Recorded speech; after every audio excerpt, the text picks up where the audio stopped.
Tema de hoje, com meu amigo Regis Antônio Coimbra, é qual conservadorismo? Você é conservador, Regis? Eu sou conservador. Eu dizia que eu era neoliberal de direita porque era assim que me chamavam, né? Porque eu sou uma pessoa que gosta de transitar entre os esquerdistas e me divirto muito com eles, né? Tu também, né? Agora, aí era invariável. Ah, chegou o cara de direita. Foi assim que eu fui descobrindo aos poucos que eu era de direita. Ah, o cara que é neoliberal. Ou então aquelas perguntas retóricas, né? Ah, mas por que quem defende o neoliberalismo? E eu era o cara de pau que dizia, eu, em centro acadêmico, tá? Aí tu imagina a confusão que isso dava. É, eu, Pois bem, eu adorava que me chamasse de direita, porque na época era uma coisa extremamente rara, né? Então, sim, sim. você se sentia, poxa, tem algum valor, né? Bom, diga Mas lá. aí eu me descobri conservador, né, conforme eu fui estudar o que é liberal, o que é conservador, o que é socialista, o que é esquerda, o que é direita, de onde vêm esses conceitos, né? E aí eu concluí, bah, então por essa, por esses conceitos eu sou o quê? Um conservador no sentido de que eu não acredito, não me identifico com o iluminismo racionalista. Para mim, aquilo é maluquice, né? Ah, e com o que eu me identifico, então, nessa questão, nessa polarização?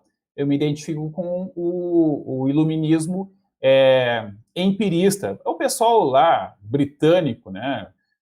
Locke, Hobbes, como é que é o cara lá da causalidade que fez o Kant acordar do sono dogmático, o Hume, né?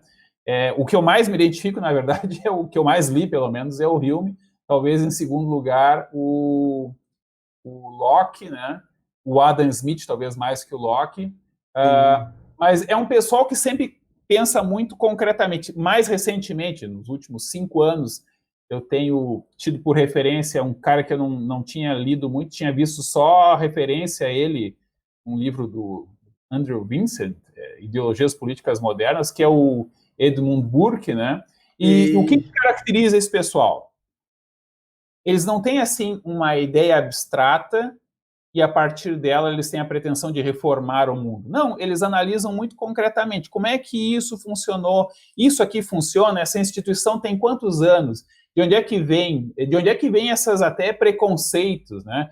Então, paradoxalmente, os conservadores não têm preconceito contra os preconceitos. A gente, bom, esse preconceito vem de onde? De onde é que veio essa forma de fazer as coisas, né? E ela funciona. Tá, podemos mudar, precisamos mudar, ok, mas vamos fazer como? Vamos fazer um projeto piloto, né? Porque também não dá para dizer, o certo é isso, agora vamos acabar com tudo que tinha antes e fazer do zero a partir da pura razão. Essa é a minha revolta contra o que eu chamo aqui de iluminismo racionalista e que aí eu incluo entre esses o próprio Marx, né? Apesar dele ser visto como um crítico, tarará, tarará, para mim é a mesma oh, ideia racionalista que quer reformar a sociedade a partir de um ideal, né? sim, claro, E aí, como eu a não tenho retrotopia. essa ideia de que tu pode Porque pensar o mundo no teu o gabinete, né? historicismo, o historicismo é, por definição, retrotópico, embora o Marx diga o contrário, ele acaba. Na prática, acaba. Tudo bem, se o Marx acordasse hoje, pelo amor de Deus, ele ia ficar. Que é isso? Fizeram. Esses caras que estão vestindo vermelho não me representam definitivamente. Assim Mas como os socialistas franceses que ele se irritou lá. hoje ele se irritaria completamente. Ele inclusive, se filiaria à direita, apoiaria o Trump, com certeza. Até porque o Trump, até se bem que ele também não era protecionista. É complicado. Bom, isso aí é outra história. Agora, Depende do dia, né? Porque a o questão é a seguinte: Trump ó, era um cara de rompantes. a questão é a seguinte: bom, antes de discutir conservadorismo, tá? Porque você tem que discutir o que você quer conservar, vou chegar lá. Nós temos que discutir o que é a direita e a esquerda, tá? Então, pronto. E aí entra uma contradição em termos. Por quê? Porque a contradição, porque direita e esquerda surge, todo mundo sabe, na Revolução Francesa e tal, os que sentavam à direita, os que sentavam à esquerda e tal. Então ele surge de uma dialética dualista. Né? Um lado defende isso, outro lado... A gente tem isso bem refletido hoje, por exemplo, né? Porque as grandes questões das eleições dos presidentes no Brasil e nos Estados Unidos é a indicação dos juízes da Suprema Corte, porque é a Suprema Corte que vai decidir as grandes questões que nos dividem, né? Modelo de família, se bandido tem que ser punido ou não tem que ser punido. Essas questões que hoje dividem a esquerda e a direita, que não eram as mesmas questões que dividiam a esquerda e a direita. Só que conservadorismo, na concepção nossa, e aí, porque, por isso que a pergunta é qual conservadorismo, ele remete ao cristianismo, o desenvolvimento ocidental do cristianismo. É o que eu digo no Evangelho segundo a Profecia. Qual cristianismo? Você diz assim, o cristianismo fez a diferença em relação a todas as civilizações anteriores. Sem dúvida nenhuma. Mas não é qualquer cristianismo, porque o cristianismo armênio não foi a lugar nenhum. Né? O cristianismo copta não foi a lugar nenhum. E já vou chegar no Egito, que é onde eu quero chegar para definir qual conservadorismo. Tá? Vou chegar lá. Então, só que o evangelho é monista. E é o monismo do evangelho que ganha um desenvolvimento no Ocidente via a subjetividade de Santo Agostinho, via Leibniz, via todos os desenvolvimentos, as próprias discussões que precederam a reforma. Você tem grandes debatedores, né, grandes conservadores, né, São Bernardo, Santa Catarina de Siena, os doutores, chamados doutores da igreja, né? São fantásticos, e a turma do Luiz de Molina, que não é santo, mas que é interessante, que ele é católico, é jesuíta, não se encaixaria nesses jesuítas comunistas que de hoje, de jeito nenhum, pelo contrário, ele é um liberal, mas vai influenciar todo o desenvolvimento arminiano, que é o principal desenvolvimento do calvinismo, em termos de massas. Bom, mas vamos lá. Então, qual o cristianismo? O nosso cristianismo. Que tem que ser monista, porque o evangelho é monista. Então, ele já descarta essa ideia de direita e esquerda, mas acaba caindo na armadilha. Por que eu vou chegar lá? O que é ser conservador no Egito? Ah, mas é ser copta? Não, copta são só 10% da população. Né? E na época que a Irmandade Muçulmana assumiu, eles queriam reduzir fisicamente a menos que isso. Né? O negócio foi bravo. O que é ser conservador? 700 depois de Cristo que eles invadem? Não, tô falando agora. Tá, mais recente. Na primavera, a chamada primavera. O problema do Egito é que tem uma história muito longa. Tô falando do desenvolvimento do Egito depois do domínio britânico, depois de Nasser, depois do nacionalismo e tal, que Nasser se aproxima do bloco soviético e tal, para ser um contraponto, e aí começa aquela história dos militares.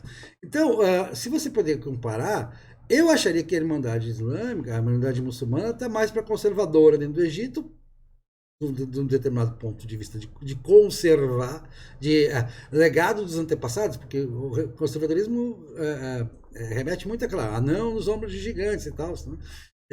Aquela é uma ideia bem conservadora. Piolhos na cabeça de gigantes. Então, isso aí. E isso no Egito seria islâmico.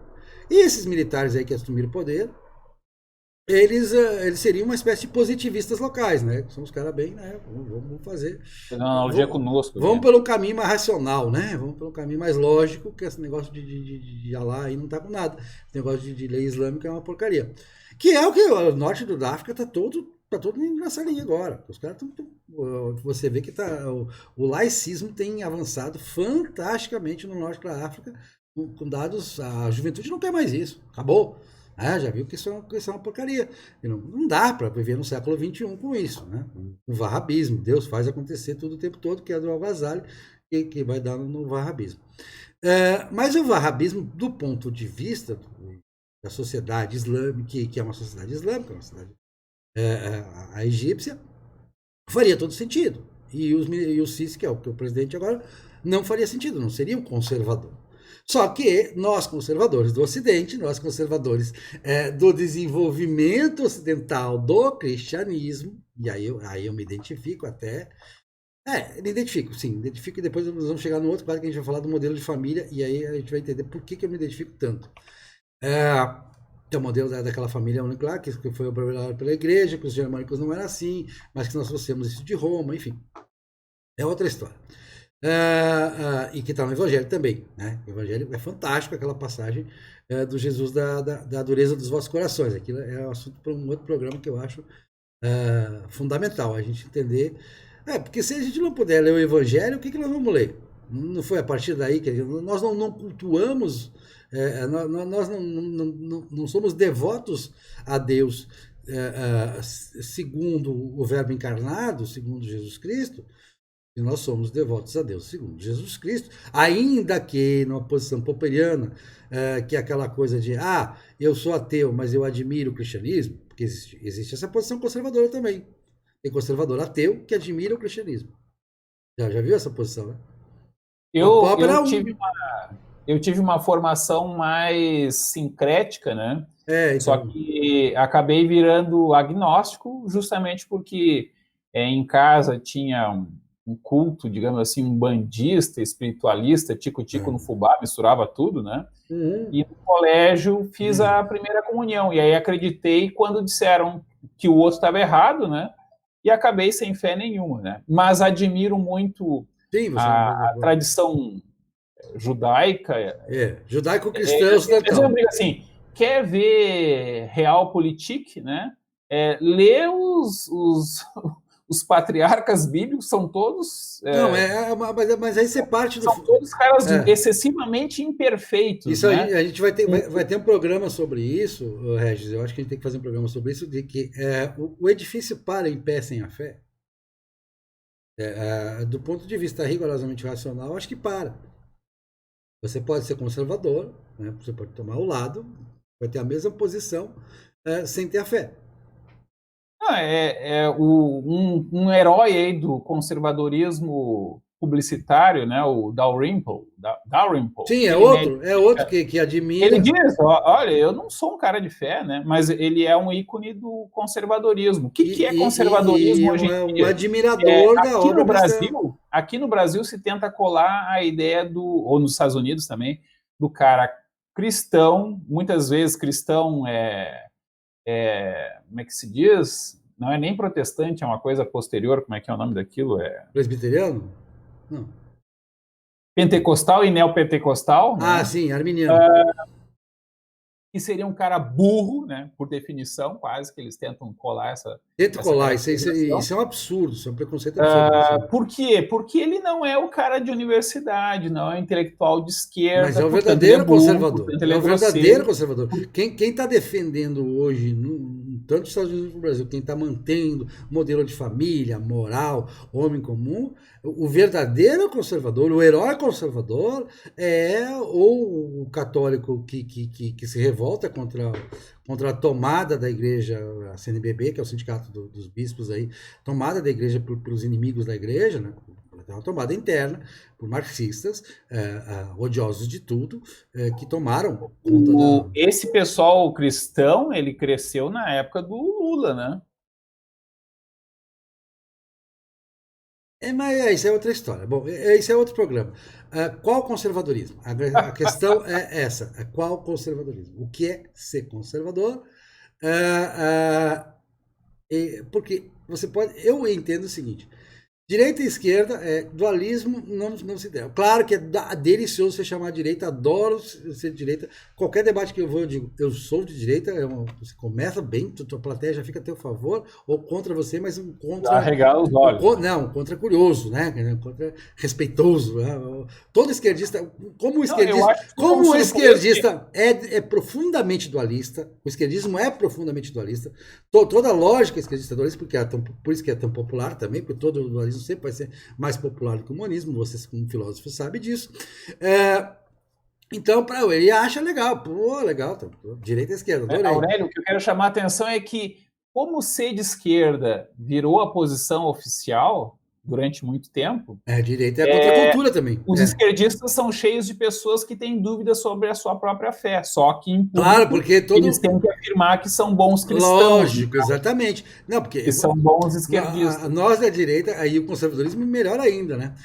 Ganhamos o status de o carimbo de contracultura. E é delicioso ser contracultura, porque contracultura, qualquer revolta, qualquer insatisfação vai carregar para nós. Ela carrega para a posição de contracultura.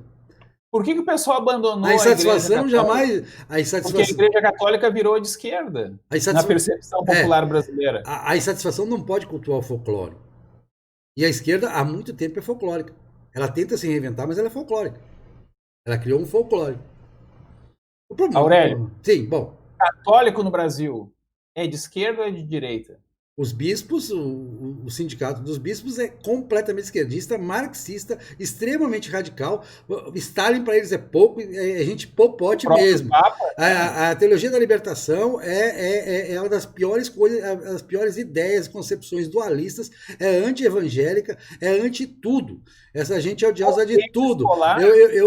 Eu desafio qualquer um deles a discutir comigo. Eu debato em qualquer campo, eu debato na teologia, na filosofia, onde eles quiserem. Aí eu sei que eles têm uma formação bem melhor que a minha, mas eu não me apequeno. Tá? Agora, o católico, o homem comum católico, aquele que tem a fé católica, aquele que ajoelha e reza, embora lhe falte a fé, porque eu sempre digo que me falta a fé. Não, ele busca a fé. Né? Se você não se sente em falta com a fé, católico você não é. Se você achar que você é um cara perfeito, católico você não é. Se você não se achar profundamente pecador, católico você não é. Você é fariseu. Aí a gente vai entrar numa outra questão. Agora, ou infiltrado de esquerda. A posição farisaica, a própria posição de esquerda dentro da Igreja Católica é totalmente farisaica. Eu faço bem. Eu me guio pela bondade. No magistério aqui no Rio Grande do Sul, é muito comum a ex-freira, o ex-pretenso falso, padre ou diácono, assim, aquele cara que queria ir lá para ler alguma coisinha ali, que fazer a leitura do domingo, né? poucos anos no grupo de jovens da igreja, né? Fazia a primeira leitura, a segunda leitura. Eu só consegui fazer uma vez. Só me chamaram. Isso tem muito no magistério e são as pessoas, não vou dizer de esquerda, mas enfim, de sindicato. Sim. Eu quero a CNBB, o Sindicato dos Bispos.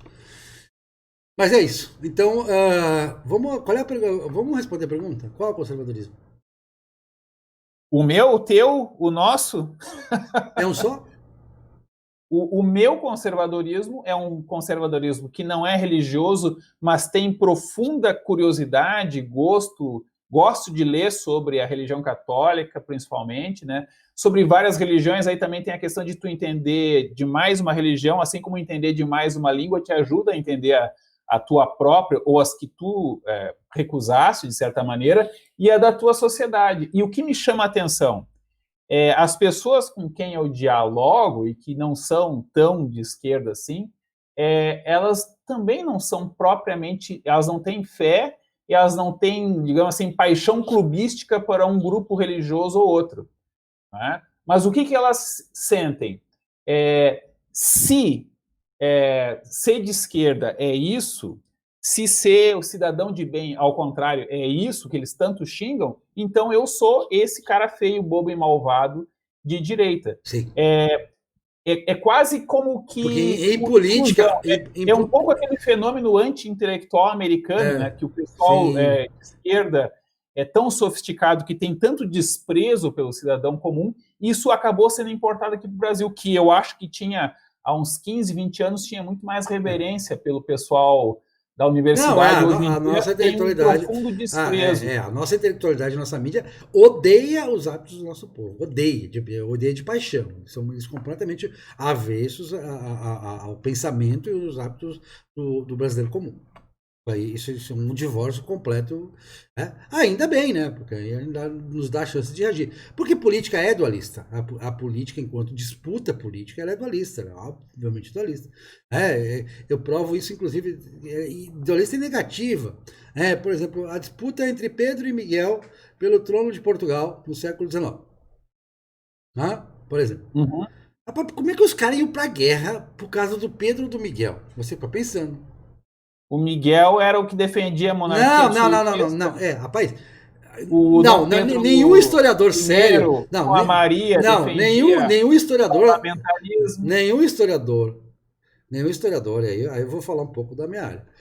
Da sua área. Não, nenhum historiador leva isso a sério. Isso é absoluta, isso é uma brincadeira, isso é uma piada. Dizer, fulano era absolutista, outro era de liberal não tinha nada. O liberalismo português da época era um negócio. O liberalismo da Revolução do Porto é tudo menos liberal. Ele só ficava citando Adam Smith, mas citar Adam Smith não significa que eles eram liberal na prática. Bom, É o liberalismo napoleônico. Não era, não, e era anti-napoleônico porque o Napoleão tinha tentado invadir e tal. Bom, não, a Mas questão. a burguesia conseguiu um espaço ali. Não, mas não era isso. Não era também isso. Tinha burguesia miguelista. Aliás, Não, o absolutismo, como eu mostro, né, como eu mostro no meu se livro. baseou num acordo entre a burguesia dando poder para o absolutista contra a nobreza. Também, mas isso é muito complexo em Portugal, não dá E pra sim, ser. essa Tá, complexidade Portugal. E Portugal também somos nós, gente. Eles nunca levaram isso a sério, entendeu? A gente já levou alguma coisa dessa séria? De jeito nenhum. Você já viu? O Brasil teve 2 ministros da Fazenda liberais: Joaquim Murtinho e Roberto Campos. Que medidas liberais eles tomaram? Eles tomaram medidas estatizantes. Não tem essa coisa no Brasil, esse negócio não funciona. Esses selos, esses rótulos, eles simplesmente não têm utilidade prática aqui, muito pouca utilidade prática. Né? E na época. Não, mas é o que eu quero dizer, o que eu quero responder. Castelo Branco. Não, peraí. Deixa eu concluir esse raciocínio que é importante. O que fazia com que pessoas se mobilizassem para uma guerra em torno de Miguel e Pedro, que eram da mesma família Bragança, os 2 filhos de Dom João VI, os 2 criados na mesma casa, lá no Rio de Janeiro e tal, aquela coisa. Para garantir uma rainha brasileira. Não esqueça, o Dom Pedro II não estava. estava. Eu estou dizendo assim, não, que situação essa discussão não estava posta. Todo mundo sabia que Maria da Glória sucederia um ou outro, não tinha problema nenhum quanto a isso. E que Dom Pedro II era o sucessor do trono brasileiro. Isso não tinha problema nenhum. Nem isso estava em questão. Estava a questão naquele momento só se era Pedro ou Miguel. E aí como é que alguém vai para uma guerra em torno de Pedro e Miguel? Não entra na nossa cabeça. Para que isso acontecesse, para mobilizar as pessoas para uma guerra, porque guerra é brabo, você vai entregar seu patrimônio, seu corpo, você arrisca tudo. Eles pintavam. Aquele pessoal era o dia a dia europeu. Não, aí o dualismo tinha que se impor. E como é que o dualismo se impõe em política? É só você pintar o adversário como demônio. Uhum. Então você dizia, olha, se Miguel ganhar, você vai se ferrar, você vai se dar mal, os miguelistas não gostam de você. E o teu vizinho odeia, vai se dar bem. Exatamente, vai se dar bem. Exatamente. É esse o ponto, não é nada mais que isso, gente. Para você mobilizar as coisas em política, seja direita ou esquerda, que chamar de que você quiser, política é dualista. Política você tem que negativar o outro lado. É muito mais importante do que você propor alguma coisa. Até porque você vai propor. Eu acho até melhor você demonizar o outro lado, porque realmente é um perigo real o outro lado. O que você vai propor é utopia mesmo. Que seja de direita ou esquerda, não importa. Isso não vai se realizar de qualquer jeito. Você não vai conseguir fazer o teu programa. Eu vou plantar o programa de governo aqui. Não vai dar certo isso. Nunca deu certo em lugar nenhum. Quer dizer, deu mais ou menos certo em alguns lugares, meio por acaso. Mas isso é outro programa que a gente vai fazer sobre isso. Mas fazendo uma volta aqui, gigante... Sim, mas quer dizer não que lembro da pergunta. Qual conservadorismo? É o CC do PT contra o CC do PMDB, porque no fim toda a discussão ideológica, não sei o que, no final das contas acaba chegando nessa questão. Mas eles eram aliados. Quem é que vai conseguir o carguinho? Não, claro. É aquela história, se o meu vizinho vai se dar bem, ou se eu vou me dar bem. Se o meu lado vai se dar bem, é a gincana. Tem aquele meme, né, do PT Tinder, né? E aí um meme que eu gosto muito sobre o PT Tinder era o seguinte, cuidado com o PT Tinder, que pode dar match com o PMDB. E aí um amigo meu disse, ou vice-versa, né? Sim. Bom. Agora isso já está meio perdido, porque o PT está meio em hibernação, né? Mas a grande briga entre PT e PSDB, primeiro, e agora mais recentemente PMDB, é a questão de que qual é a diferença entre os dois, né? São 2 turmas de paulistas que tentaram dominar o mundo. Sim, também. Os paulistas têm essa... Desde os bandeirantes eles têm essa vocação, mas se bem que os paulistas modernos são muito diferentes dos bandeirantes, eu explico isso no livro.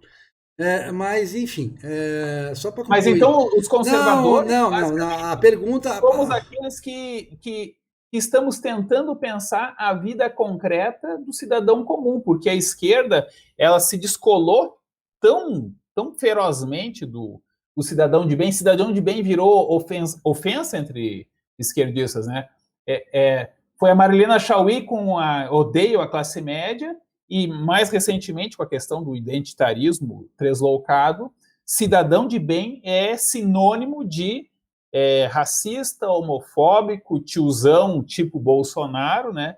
Que é o pior tipo de pessoa que existe, aquelas brigas. Ainda bem que esse ano vai ter a quarentena. Mas é um tipo bom para ser odiado. Uma festa de família. É um tipo ótimo para ser odiado, né? Porque é um tipo fácil de odiar.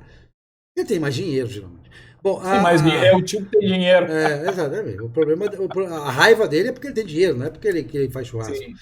É a classe média que eu odeio, não, o tiozão que o cara ganhou. Bom, mas a questão não é essa. A questão é qual o conservadorismo. Então, minha conclusão, por essa pergunta, é que é o seguinte.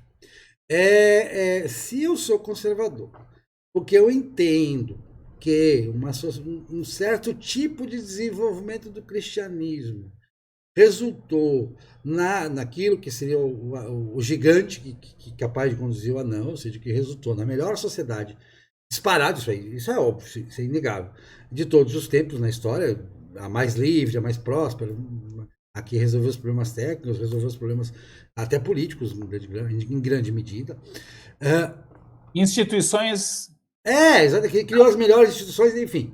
Se esse modelo tem que ser monista e tem que remeter ao evangelho. Só que o evangelho tem uma pegadinha lá. E é uma pegadinha muito boa. E que a gente não deve perder de vista, até para não perder a guerra lá na frente. É farisaico afirmar ser conservador. Podemos estar em busca da compreensão do que seja ser conservador. A ideia da imitação de Cristo. Então, tudo bem você não faltar fé é parte da questão. Mas cuidado para não perder de vista as bases fundadoras disso. Porque você é filósofo, você é formado em filosofia, você sabe da contribuição de um Santo Agostinho, dos doutores da igreja, da escolástica. Apesar do Voltaire ficar lá... Claro que ele tira sarro da escolástica, é fácil tirar sarro da escolástica, como ele tirou sarro de Leibniz naquela que não é, doutor Proglós não é aquilo. Tal. A gente sabe, Machado de Assis retomou isso. Bom, mas não é o caso. É só para dizer, eu acho que a gente tem que buscar qual é o conservadorismo, buscar definir, estar em busca dele. E não assumir uma posição farisaica, que eu acho muito engraçada, mas é triste, no fim da história, de dizer, eu sou conservador, eu represento o conservadorismo. Isso é triste, gente. Primeiro, nós estamos aliados, estamos no mesmo barco, isso a gente entendeu. Nosso inimigo é a esquerda, tá? Assim como o cara dizia lá, se o Miguel ganhar, teu vizinho lá. Né? Pronto, isso aí não tem problema. É só a gente dizer, tá vendo o PT? Tá vendo o Ciro Gomes? Não, o Ciro Gomes é pior que o PT. Tá vendo o Ciro Gomes? Tá pronto. Então, você não quer isso. Então, Ciro Gomes é de esquerda? Pelo amor de Deus, ele achou o vácuo perfeito de poder. Foi completamente... claro que é de esquerda. Claro que é de esquerda. O cara que chega e diz que a Venezuela é o paradigma dele. A Venezuela é o paradigma dele. Para ele, que na Venezuela toda oposição é fascista. Olha o que o Ciro Gomes disse. E Ciro Gomes, por ser um cara autoritário, qual é o projeto autoritário que ele vem de... Ele tem um projeto autoritário. Que ele é autoritário, não tem a menor dúvida. Que ele é incapaz de conviver com a crítica, não tem a menor dúvida. Que ele é incapaz de conviver com a oposição, não tem a menor dúvida disso. O Ciro Gomes, no poder, é um cara incapaz de conviver com qualquer oposição. E para onde que ele pode levar para fazer isso? Com a esquerda, ele vai ter que destruir as bases porque o que é o capitalismo do Brasil? O capitalismo do Brasil é hoje o que sobrou do grande capítulo, que a base produtiva é o agronegócio. E ele sempre foi anti-agronegócio. Ele nunca foi. Ele sabe que ele vai. Porque o agronegócio jamais permitiria. Então o Putin é de esquerda? Não, calma, isso é outra discussão. É outro assunto. Não, o que eu estou tentando dizer é que ele é só um cara autoritário. Sim, mas é um cara autoritário que assume um discurso de esquerda e assumiu um discurso Não, mas não é essa. Você tem que projetar. Ele ganhando a eleição, o que ele vai fazer? Ele vai ter que fazer o que o Chaves fez. Ele tem que buscar esse caminho, porque não tem outro caminho para ele buscar. Porque as bases produtivas brasileiras, jamais, elas são refratárias a dar um mandato autoritário ao Ciro Gomes. poderiam dar a Bolsonaro, mas não a Ciro Gomes. E nem a Bolsonaro O também. Ciro Gomes, me parece, assim, é o paradoxo do moderado do debate político brasileiro, porque de moderado ele não tem nada. Nunca teve, não. Isso é uma enganação. Quem acreditou nisso, pelo amor de Deus. Eu acho Não, mas muita gente... É de uma infantilidade. Né? E não conhece Sará. Eu fui lá em Fortaleza, eu conheço. Assim, é um dos fenômenos mais curiosos. Pergunta para o cearense se isso é possível. Bom, nós precisamos encerrar o programa. Mas assim, eu só queria fazer um comentário sobre qual conservadorismo, né? Então, o conservadorismo aqui, ele é o que sobrou, né? É o que sobrou das radicalizações absurdas à esquerda, importadas do debate americano, em parte europeu também, né?